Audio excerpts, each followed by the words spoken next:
4. Scary True Storage Unit Horror Stories. Story 1.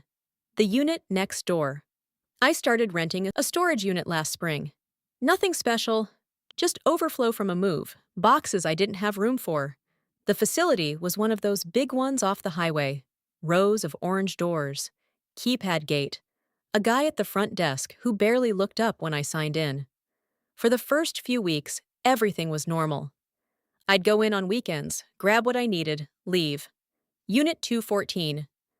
The one next to mine, 216, always had its door shut with a padlock that looked older than the building. Then I started noticing the smell. Faint at first. Something sweet and wrong, like flowers left too long in water. I figured maybe someone's storing furniture that got water damage. I didn't think much of it. About a month in, I was loading boxes around 9 p.m., later than I usually go, but I had somewhere to be the next morning. The facility was empty. Just me, the hum of the lights, and that smell, stronger now than before. That's when I heard it. A scraping sound, low, coming from 216. Slow, like something heavy being dragged across concrete. I stood there for a second, telling myself it was just another renter. But nobody's car was in the lot. I got in my car and I didn't look back at the door. I just drove. I canceled my unit 2 days later. When I called to ask about it, the front desk guy told me 216 had been empty for over a year. Nobody's paid on it since the original renter stopped showing up. He said they were still trying to track down next of kin to clear it out. I never went back to get the rest of my boxes. Story 2. Overnight Access. My friend Danny worked night security at a storage facility to make extra money during college. 12-hour shifts, mostly just walking the rows with a flashlight, checking that gates were locked. Boring work. He liked it because he could study. One night, around 2 a.m., the motion sensors on row F went off. Danny checked the cameras first, like he was trained to. Nothing on screen. No cars, no people, nothing moving. He figured it was a raccoon or a glitch and went to walk it anyway, because that was protocol. When he got to row F, one of the units, a unit that had been empty and unlocked, waiting for a new tenant, had its door rolled halfway up. Not all the way, just enough for something to fit under. He said he stood there for a long time before he touched it. He pulled it the rest of the way open with his flashlight up, ready to see nothing. And there was nothing. Just an empty concrete room, exactly like it was supposed to be. Except the dust on the floor had drag marks in it. Long ones, going from the back corner of the unit toward the door. Like something had pulled itself forward across the floor and out into the row, right before he got there. He rolled the door shut, locked it, even though it wasn't his to lock, and called his supervisor to say he was sick. He never worked another night shift there again. When he asked a coworker about it later, the guy just said, "Yeah, F. We don't really walk F after midnight anymore." Story 3. The auction. My mom used to buy abandoned storage units at auction and resell what was inside. It's a whole business. People do it all over the country. Most units are junk. Furniture, old clothes, broken electronics. Sometimes you get lucky and find something worth real money. One unit she won for $80 looked completely untouched. Boxes still taped shut, labeled in handwriting, like someone had packed in a hurry and never came back.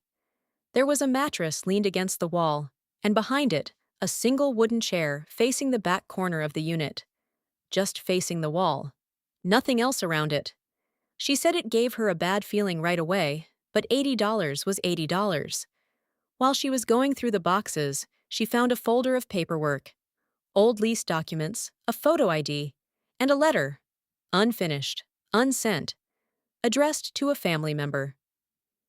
The letter talked about footsteps at night and someone else living in the walls. It cut off mid-sentence. She looked up the name on the ID.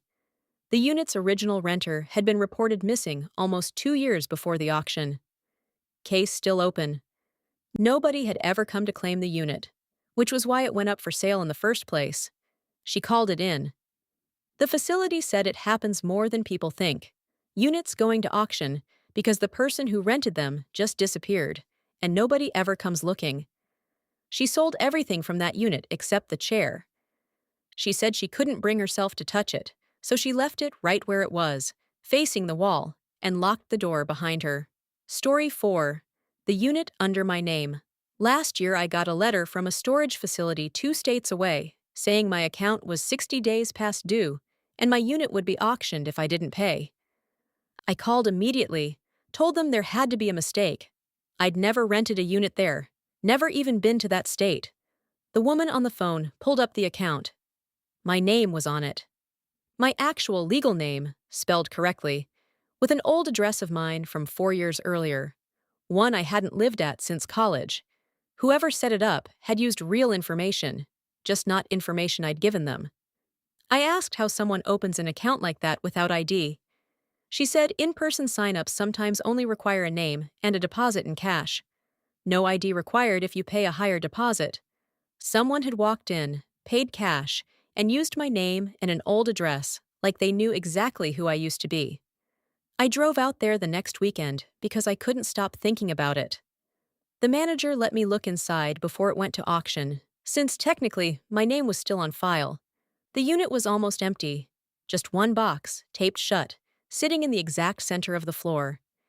Inside was a stack of photos. Not of me. Photos of my house, the one I live in now, not the old address on the account.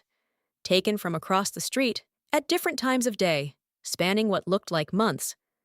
I filed a police report that day. They opened a case, but there was no security footage from when the unit was rented. The cameras in that section had been broken for over a year. Nobody's ever explained how someone knew my old address to use it as a decoy, or why they wanted a paper trail leading back to a version of me that didn't exist anymore.